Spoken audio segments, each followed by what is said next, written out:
Hi, my name is Oliver Selby. I work for FANUC UK as the head of sales.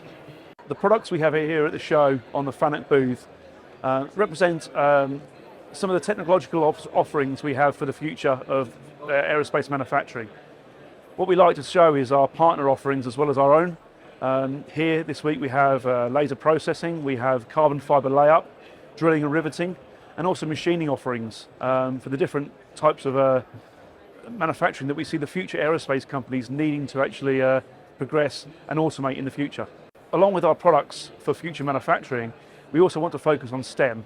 We have a number of products here on the booth that represent our offerings to education, to academia, to R&D facilities that will help ensure that the future production worker have the right skills, the right skill levels, and are enabled to be able to adopt automation readily in their future production.